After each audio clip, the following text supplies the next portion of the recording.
萨拉塔斯，一个集性感与魅力于一身的反派角色。他法力无边，智力超群，淡紫色的肌肤与充满邪性的眼眸，让他全身上下都散发出了一种病态美，吸引着无数精虫上脑的中老年回国。但我觉得应该很多人呢都会有同样的疑问 ，like bro, who the fuck are you？ 谁是萨拉塔斯？他到底来自何方呢？这一切都要从遥远的过去说起了。那大概多久以前呢？就连魔兽争霸的故事都还没有正式开始的时候。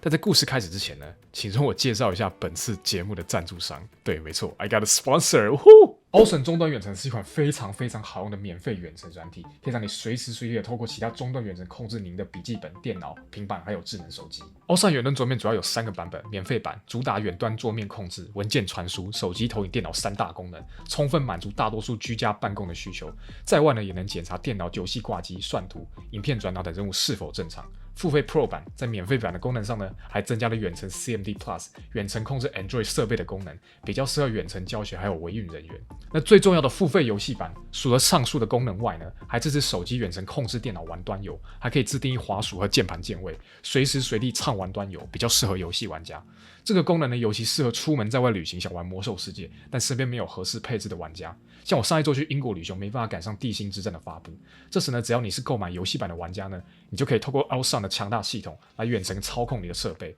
我认为这个系统呢，虽然不太适用于高难度的大秘境和团队副本当中，但是解世界任务、清日常、大无人本，我认为还是绰绰有余。但我认为最值得使用这个功能的理由，还是在 11.0 加入的全新玩法探究。探究由于是单人的游戏模式，而且机制也比较简易，尤其适合呢使用这项功能来游玩。而除了可以使用手机操控外呢，这项系统也支持 PC 控制 PC， 所以出门在外呢，我也可以使用我的 Mac 来体验一些 iOS 系统并不支援的游戏。像是我出国在外呢，就可以透过它来游玩 Steam 上面的各种游戏，以及像我在家一样的游玩魔兽世界，简直呢就是我出国旅行的救星。至于付费方面呢，按照需要被远端的设备付费，单台设备呢$501年，2台有20%的折扣及$802台，3台以上呢有40%的折扣及$90 3台。比如说呢，我想要用一部手机和一台笔电控制同一台桌机，那只需要购买1台设备，将桌机绑定到设备列表里，主控的手机和笔电登录同个账号呢就可以连线了。除此之外呢，Awesome还提供了远端智慧开机插座，来让你远端一键开机电脑。现在就快点使用我的兑换需要压缩来获得7天的游戏版试用会员，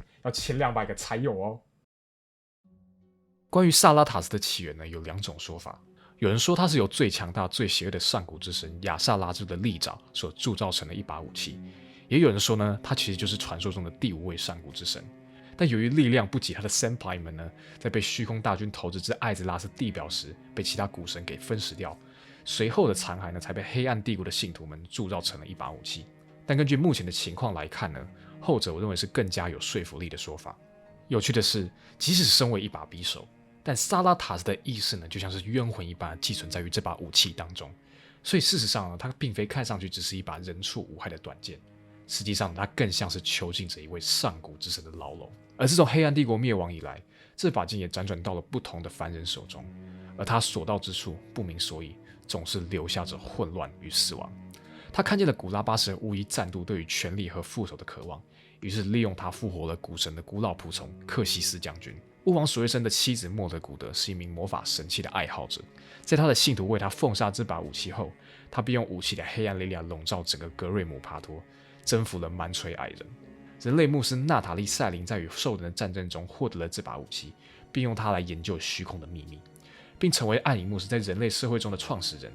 他的盟友为了争夺这把武器强大的力量，互相残杀，只为了将它占为己有。而这把武器在游戏里的首次登场呢，我们就要追溯到 7.0 君临天下版本了。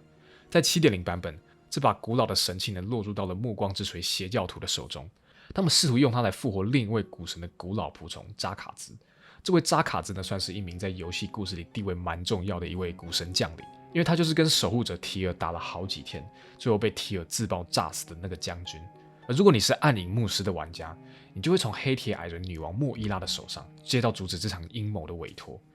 于是我们被派往西王提里斯法领地的提尔之墓，在那里呢，我们见到了当地暮光教会的神棍首领正手持着这把武器，并用它来复活扎卡兹。说时迟那时快，身为见义勇为的贪婪冒险者，我们当然是速速上前去阻止。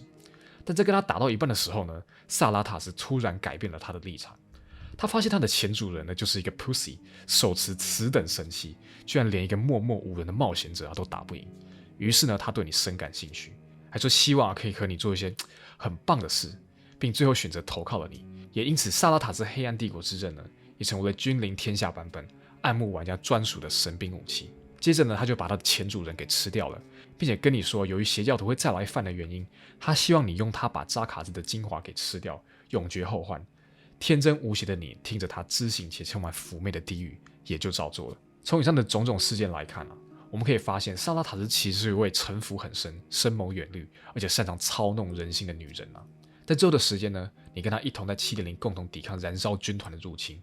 期间呢，她还会时不时向你的角色低语，跟你聊聊天，所以她也被暗幕的玩家们戏称叫做 Knife。而在版本的最后呢，你也和其他一样手持神器的冒险者，利用它封印萨格拉斯大宝剑对艾泽拉斯所造成的破坏。而时间辗转，我们很快就来到了 8.0 决战艾泽拉斯版本。这把神器不知道为什么流入到了一个乌龟人的手中。他跟我们说，纳迦的计划似乎跟这把武器息息相关，想要我们去调查。而在我们把萨拉塔斯放上祭坛后呢，他也就现出了真身。他因为在 7.0 要被上一任持有者用于封印大宝剑的关系疲惫不堪，于是叫我们杀一点附近的纳迦来满足他的饥渴。随后呢，他也说服了我们需要收集3样神器来阻止纳迦的阴谋，分别是虚空石、海神三叉戟，还有风暴之冠。在前往收集的路上呢，他还偷偷的跟我们抱怨说，他上一任的持有者是多么的没有远见，利用他对付完燃烧军团就把他丢在一旁，看来是一名相当会记恨的女人而在我们要夺回虚空石的时候呢，有一名女性高等精灵的古神信徒引起了萨拉塔斯的注意。在我们杀了他之后呢，萨拉塔斯便趁虚而入，占据了这名高等精灵的身体。这也是为何我们如今看到的萨拉塔斯会有一个酷似虚空精灵的外观而随后呢，我们也跟从着他的指示，分别拿回了剩下的2样神器。在得回全部的3样神器后呢，萨拉塔斯便邀请我们前往风暴熔炉来参与最后的仪式。然后他背叛了我们。Go, but the blade must remain to serve my will. A fair exchange. Shadows guide you, my dear. 在他把3样神器以及被称作火炬的我们献给了上古之神恩诺斯后，恩诺斯随后便将他从匕首的封印里解放出来。在短暂的寒暄过后，他消失在了虚空之中，并在临走前跟我们说道：“我相信我们很快还会再见面的。”而之后，萨拉塔斯在11.0前的头一次亮相，便是在《恒龙黎明》这个副本当中了。大地始祖龙王伊瑞迪克隆为了对抗泰坦所带来的秩序，便跟恒龙军团做了一场交易。他传说回到了上古时代的艾泽拉斯，便有一个名叫做黑暗之心的神器，吸收格拉克朗的精华。在他完成了他的目的后，一道熟悉的虚空之门出现在了他的背后，而里面模糊的精灵导引就是萨拉塔斯。萨拉塔斯呢，或许想利用这个神器来将虚空势力带入艾泽拉斯，又或者是复活其余的上古之神，